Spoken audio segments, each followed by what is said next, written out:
Marvel's Midnight Suns is a weird game. Not just because it's one of the best titles of the year released to almost no fanfare, or because it's just pretending to be a strategy game. No, the reason why Midnight Suns is weird is because I should hate every single one of its characters, but I don't.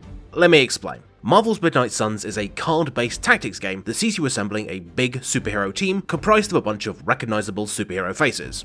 So far so good. The catch is that they all communicate exclusively in comic book quips and trendy slang, they all have some deep personal angst you've got to resolve for them, and they are all constantly bugging you with weird chores you need to do. It's a perfect storm of potential annoying character syndrome. But against all the odds, I actually really like basically all of the NPCs in Midnight Suns. And that's really confused me, because creating likable non-player characters is something the video games have struggled with for decades. And basically my entire time playing it, I couldn't quite figure out how Midnight Suns managed to avoid this problem. Oh, and don't worry, most of my footage is in the first act of the game, and I won't be talking about any major story stuff, okay? See, between overbearing tutorial givers, bossy sidekicks, and helpless escortees that we just can't wait to get rid of, even the best made, most highly celebrated of games often fall into the trap of creating companion characters and teammates that end up being a constant source of irritation and frustration where they should be enriching our understanding of the world or story and just generally being someone you actually want to hang out with. This is a fairly standard video game observation, but do you know what the weird thing is that no one seems to mention? It's often the characters that developers and writers most want us to like and appreciate that end up being the most irritating. In the Legend of Zelda games, Fi and Navi are infamous for nagging the player and being annoying, even though they were designed to be friendly, helpful, and constantly dispensing useful advice. Plenty of mascot characters specifically designed to be appealing and funny like Claptrap from Borderlands immediately got on our nerves, and poor old guys like Preston Garvey, who literally exists as a friend you can always rely on, tells you about cool, organically occurring adventures in locations you have an existing attachment to but might not revisit, and we resent him for it. What gives? And even more insanely, many of video gaming's most beloved characters and party members are ones that require you to put in hours of work just to befriend them, are weirdo, irrelevant side characters never intended to become fan favorites, or are just plain mean to you. Why do we like weird, hostile, obtuse NPCs more than characters literally designed to help and appeal to us? And also, what secret ingredient did Marvel's Midnight Suns tap into to convince me that Doctor Strange is a halfway decent, not boring character? Something even the mighty MCU failed to do. But before we can do that, we need to figure out how these teammate-style characters work.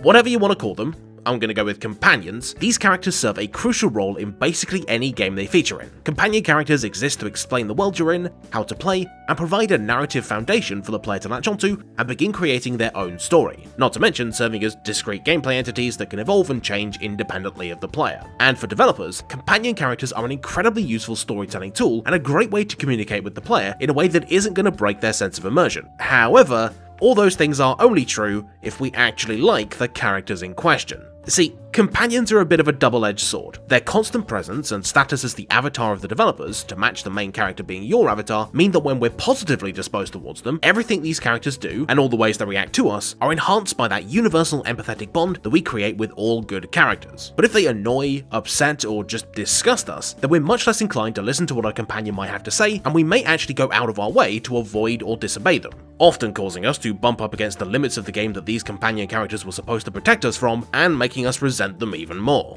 So, if us liking companion characters is so important, then why does it seem to be so hard to do?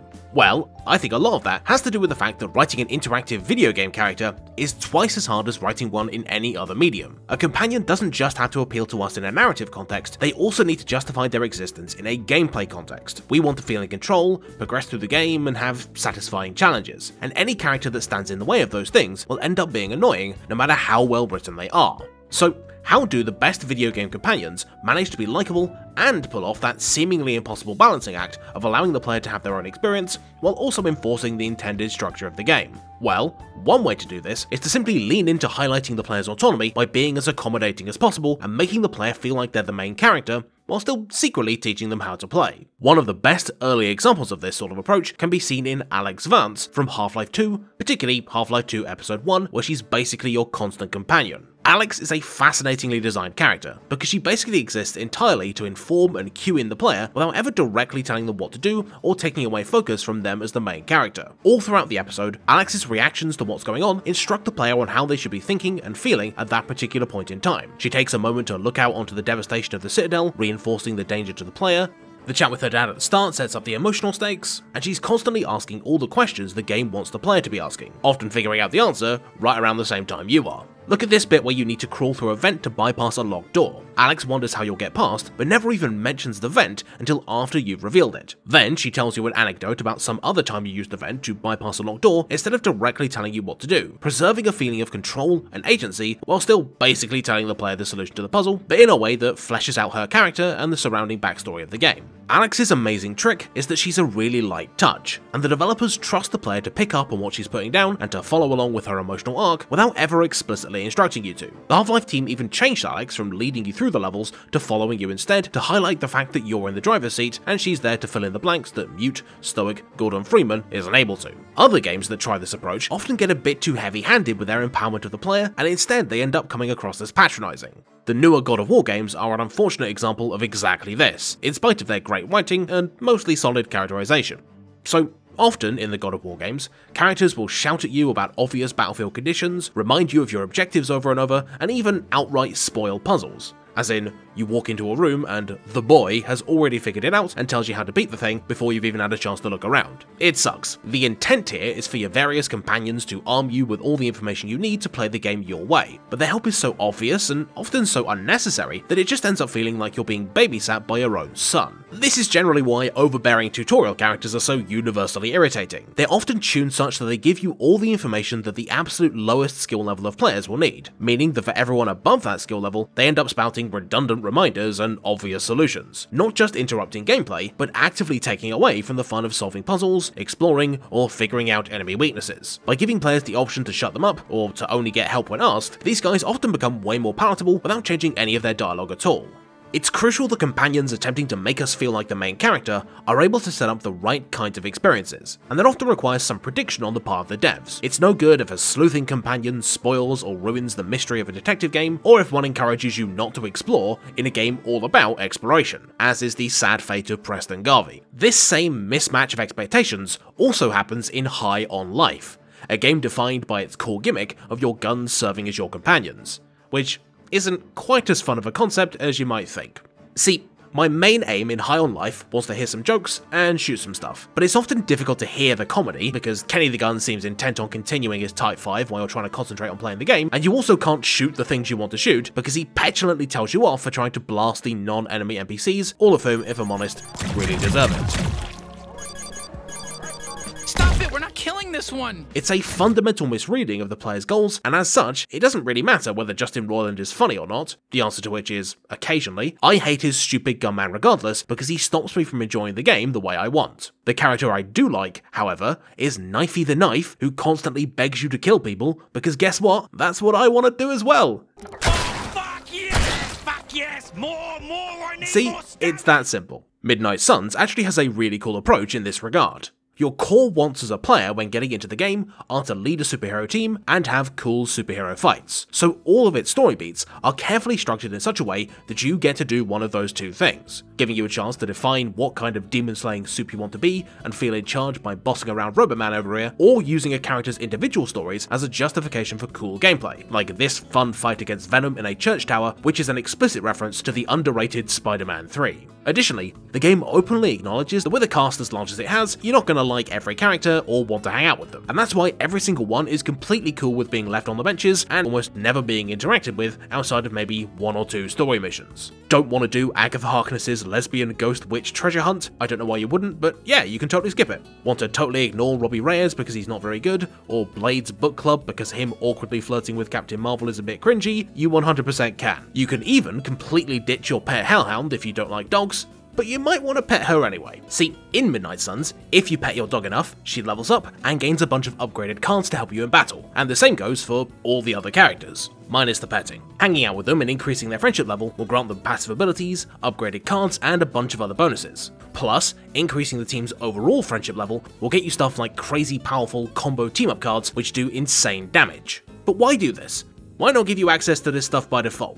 Well, the act of positively associating characters with an increase in power and success is a surefire way to get us to like them, and many video games that aren't able to make their characters relentlessly supportive and accommodating use a companion's utility and usefulness as a way to endear them to you. Look at a lot of other tactics games where you can build your own team of pre-written characters, like Symphony of War, Fire Emblem, or the Banner Saga, for example. Often, the characters most important to the story, that the game really wants you to care about, are also some of the strongest. In Fire Emblem Three Houses, the three house leaders and their lieutenants, around whom basically the entire story revolves, are always going to be the backbone of your team, so you'll be more invested in their story because they already mean a lot to you on a gameplay level. And in Symphony of War, main characters like Xenos and Diana are battlefield dominating monsters, and so you'll end up automatically liking them for how they carry you through hard missions. And before you mention it, no, it's got nothing to do with how tall Diana is. In fact, I don't even know why you brought it up. Final Fantasy XV's boys are another great example of this phenomenon. A lot of game mechanics that could be textually handled by the player are instead handed off to be the responsibility of your companions. Ignis handles cooking,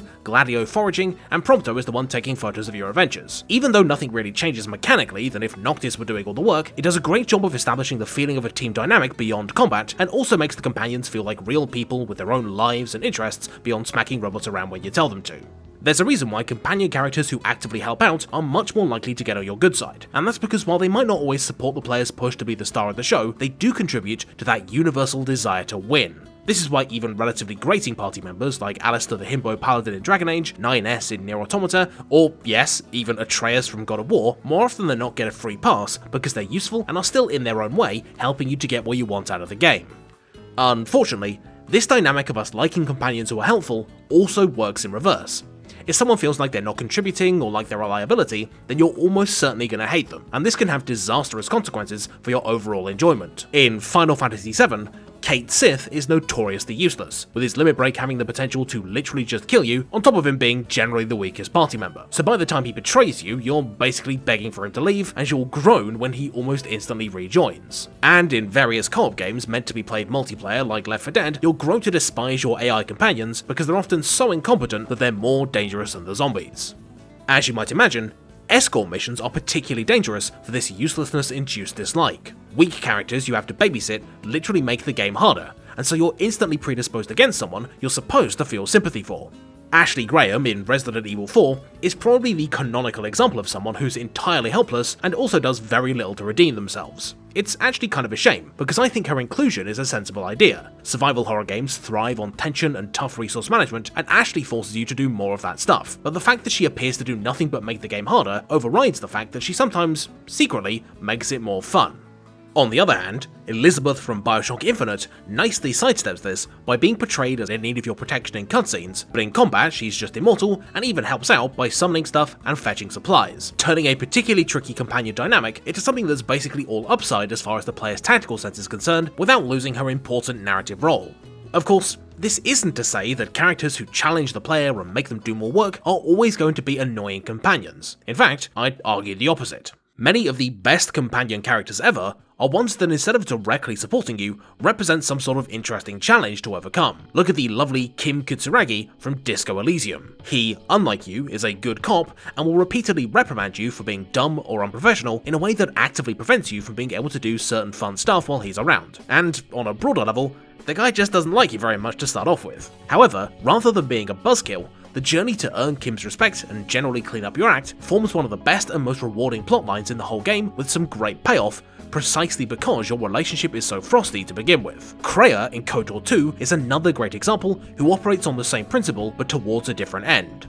Her job is to criticize and point out the flaws in both light side and dark side players, and I think the real value of this approach is in how her criticisms force you to defend or reconsider your choices in the game, encouraging you to create a more sophisticated worldview for your character in the process. The idea of encouraging the player to put the work in to make friends with a character or understand what their deal is an interesting psychological trick. All that effort you put into the character just makes you value them more, and by appropriately rewarding that effort, games can create incredibly strong bonds between us and companions that only get stronger over time. Look at basically any game that tracks your relationship with its characters mechanically. Like Persona 5 for example, which I'm bringing up because it's very good at this stuff, and not just because I put 90 hours into beating the damn thing and I want to make it worth my while. Basically, a large part of Persona's progression structure is based around leveling up your relationship with the various characters, in the process earning new combat abilities, access to cool items, or the ability to cook magic curry, and by default, leveling up these relationships is very slow. However, you can increase the speed that confidants level up dramatically by saying things they like and giving them gifts they appreciate, and this really incentivizes caring about each character enough to remember their likes, dislikes, and personal history. So, for example, Yusuke, the best boy, is a sophisticated artist, so giving him fancy vases and engaging him in intellectual debate will give you a bunch of bonus points that you can use to progress through his storyline much faster. Same goes for Makoto, the best girl, who values decisiveness and is kind of a nerd, so if you know to avoid cracking jokes and resist the temptation to call her a robot, she'll decide to be your friend. This is a genius system because it turns the narrative process of getting to know and getting attached to each character into something with tangible mechanical weight. Choosing to spend time with the characters you like isn't just text on a screen. It actually affects the way you play the game, and so it's much more rewarding to pay attention to the dialogue and figure each character out organically than if they just became your friend automatically without any work. And this brings me back to Marvel's Midnight Suns, because I finally think we're equipped to answer why I like its moody, demanding, and occasionally unfunny characters more than expertly polished ones written by award-winning writers, precision designed to be your best friend. Ultimately, it comes down to the fact that the game isn't about shoving the characters in your face or making you listen to hours of backstory, it simply incentivizes caring about them in a way that's rewarding both mechanically and narratively. And that's why my favourite moment in the game isn't a boss fight or a big twist, it's this little throwaway scene with Magic, the team's resident grouchy portal expert and one of the game's less important characters. All across the beginning of the game, I really struggled to get a foot in the door with Magic. She seemed to dislike basically whatever deliberately pandering bullshit I threw her way, and that sucked because I really enjoyed her movement-centric playmaker combat style. That was until a story moment where Magic pieces out of a surprise birthday party gone wrong, and you have to follow her back to her weirdo hell dimension to try to talk her into coming back home. Successfully winning Magic around requires paying attention to what the other characters have said about her, as well as reading into her backstory, and rather than just being some unimportant narrative thing that changes a few lines of dialogue and nothing else, this scene has actual consequences in the form of a massive amount of friendship experience with basically the whole cast. Essentially, it's the perfect mix of what I've been talking about. The game uses its characters to set up interesting scenarios, but also give you final responsibility for resolving and progressing the story. It rewards you with tangible power for performing well, but isn't afraid to introduce failure in the form of Magic continuing to hate you as a possibility, massively increasing the feeling of importance and attachment to this character you develop if you manage to crack open her shell. It is great. And it's enduring proof that video game companion characters are at their best when they acknowledge the link between the player character and the player themselves. All too often, video games spend hours of cutscenes and audio logs explaining why the main character should like their companions, without giving any reason why we as the players should give a damn. And equally, others are so fixated with pandering to the player that they end up feeling out of place within the very world that they're supposed to belong to. But the companions that stick in our memory, pull our heartstrings, or are just really fun to hate are the ones that appeal in both a practical and metatextual context. And I think through this lens, a lot of old mysteries about why we like and dislike certain characters become way clearer. Navi may be helpful to Link, but she's super annoying to the player, so she never quite feels like she earns her place. Midna from Twilight Princess, however, serves an identical function and is just as pushy, but is much more likeable to the player because she serves an active role in combat and has interesting stuff to do in the story. And more generally, we tend to dislike characters that are nice to us and enjoy more abrasive ones because friendliness in companions is often a facade used to hide the fact that they'll be giving you orders and slowing you down, whereas rude characters often represent a fun challenge in earning their respect. So next time you're feeling annoyed by a companion character, or you're struggling to connect with one in spite of how much the game clearly wants you to, consider that you aren't seeing them through a single set of eyes, and that a great video game companion has to connect with the you in the real world as well as the you in the video game. And it's only with this information in hand that we can take a look inside ourselves and realise that the best video game companion of all time, our one true digital love, might have been right under our nose the entire time. Yes, that's right, I'm talking about the Resident Evil 4 merchant, my one true love. Screw you, Ashley Graham, up yours, Ada Wong, and even go to hell, attractive Spanish man whose name I've forgotten. I'm happily taken by a guy who knows what we really want, and that's a limitless supply of rocket launchers. Oh yeah. Stranger, stranger. Now that's a weapon. Hello, and preemptive happy general winter celebration period. I've been working myself to the bone to get this one out ASAP, so let's get right on with things, as I'm on the verge of passing out. This is the After the Video segment, where I get to give you, loyal viewer who's watched all the way to the end, the gift of some actual useful content for a change. Wow, how about that, huh? The first thing I like to do is send a little recommendation of a cool YouTube thing your way, and how could I not point you in the direction of Ludicere, someone who's been on my big list of potential recommendations for ages, ever since he released a genuinely fantastic video on the problems with Xenoblade 2 sexualization, and he's only continued to impress me since. I noticed the views on his channel are pretty spiky, some have loads, some don't have many at all, so to rectify that, I highly suggest you check out Alistair's videos on Gravity Rush's approach to progression and enforced powerlessness, the one on Bastion's narration, and any one of the quite frankly absurdly comprehensive Final Fantasy videos. Seriously, I used to basically dismiss the old school Final Fantasies as being junk museum pieces, but I came away from the video with a whole new appreciation for these old games. Please do give them, and the channel, a look. Of course, the other people I need to shout out are my super cool patrons over on Patreon. Who would have guessed? They are responsible for allowing me to dedicate myself to weird bullshit like this, and they're the ones to blame for this video and everything else on the channel. In return for throwing some cash my way on Patreon, you'll get access to behind the scenes stuff, early access to videos, extra design content, and also a potential shout out in the credits right here. $8 gets you a special voiced shout out like this lucky patron named Jinkaloid. They've told me to tell you, Jinkaloid. I'm not sure if they're like a Pokemon or they've got the form wrong or something, so I'm just going to say their name a couple more times. Jinkaloid, Jinkaloid, Jinkaloid, Jinkaloid, Jinkaloid, Jinkaloid. See, wasn't that fun? Thank you very much, Jinkaloid. The mighty Jinkaloid isn't the only person who gets a shout out though. If you pay $10 a month on the old Patreon, you also get a special voiced mention in the credits, like these fine people, who are Algebrut, Ali Wright, Asaran, Auna94, Bardic Dragoon, Brennan Spalding, Brian Notariani, Constantine Amend, Cosmix360, Daniel Medjes, Das Kangaroo, David Setzer, Dirk Jan Karambeld, Digletier, Doltwo, Ekton, Edward Franklin Woods, Eugene Bulkin, Gazkul, ISAW Dano, Iofer93, Jacob Dylan Riddle, Jordan Gear, Justin Dent, Lee Berman, Mace Window 54, NWDD, Nate Graff, Patrick Romberg, Peter D. Tomasak, Phoenix Thurikaz, Reddidex, Regal Regex, Ray's Dad, Rajigar, Sheldon Hearn, Simon Jacobson, Sir Snakespeare, Steve Riley, Strateger in Ultima, The Forbidden Shrimp, Tin Markovic, Ty Gurin, Teakhorn, Tyler Duncan, Uprising, Whimsical Wisp, Zach Brantmeyer, Zach Grandel, and Chow. Okay, that's me done. Thanks for watching. I'm about to go and enter some sort of Christmassy coma. Have a lovely holiday period. Bye bye.